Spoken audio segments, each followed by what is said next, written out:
महाराष्ट्र शासनानं लघुलेखक अर्थात स्टेनोग्राफर हे पद मृत घोषित केल्यानं राज्यातील हजारो विद्यार्थ्यांचं भवितव्य अंधारात गेल्याचा आरोप कोल्हापूर लघुलेखक अर्थात स्टेनोग्राफर संघटनेनं केलाय। स्टेनोग्राफर पद पुन्हा सुरू करून रिक्त पदांची तातडीनं भरती करावी या मागणीसाठी विद्यार्थ्यांनी मुख्यमंत्र्यांच्या ताफ्यासमोर निदर्शनं केली। महाराष्ट्र शासनाच्या 5 मे 2026 रोजीच्या शासन निर्णयामुळे लघुलेखक अर्थात स्टेनोग्राफर पदाच्या भवितव्यावर प्रश्नचिन्ह निर्माण झाले। या निर्णयामुळे राज्यातील हजारो विद्यार्थ्यांमध्ये नाराजी आहे। स्टेनोग्राफरचा अभ्यासक्रम पूर्ण करण्यासाठी 5 ते 6 वर्षांचा कालावधी लागतो। अनेक विद्यार्थ्यांनी प्रशिक्षण पूर्ण केलं असताना अचानक हे पद बंद करण्याचा निर्णय घेतल्यानं विद्यार्थ्यांवर अन्याय झाल्याचा आरोप कोल्हापूर लघुलेखक अर्थात स्टेनोग्राफर संघटनेनं केलाय।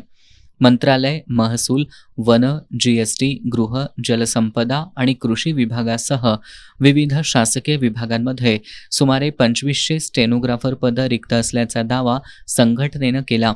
गेल्या 7 ते 8 वर्षांपासून या पदांसाठी नियमित भरती झालेली नसल्याचंही सांगण्यात आलं। एकीकडे विविध विभागांमध्ये स्टेनोग्राफरची गरज असताना हे काम बाह्य यंत्रणेमार्फत करून घेतलं जातं, तर दुसरीकडे पदच बंद करण्याचा निर्णय घेण्यात आलाय। त्यामुळे प्रशिक्षण घेतलेल्या विद्यार्थ्यांच्या रोजगाराचा प्रश्न निर्माण झाल्याचं संघटनेचं म्हणणं आहे।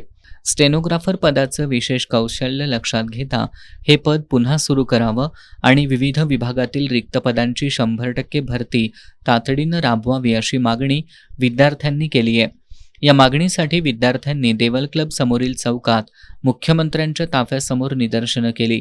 आंदोलनात रोहित बनसोडे, सुमित पाटील, इंद्रजित पोवार, वैभव पाटील, संदेश पाटील, विशाल जठार, गिरीश कराळे, स्वप्नील जाधव, विशांत कांबळे, सुभद्रा पोवार, सीमा मोहिते, रुपेश वरुटे, आशुतोष खोत, आशुतोष कांबळे, औदुंबर खोत, आदित्य चव्हाण, निखिल कांबळे, इंद्रजित पोवार, वैभव पाटील, संदेश पाटील यांच्यासह लघुलेखक विद्यार्थी सहभागी झाले होते।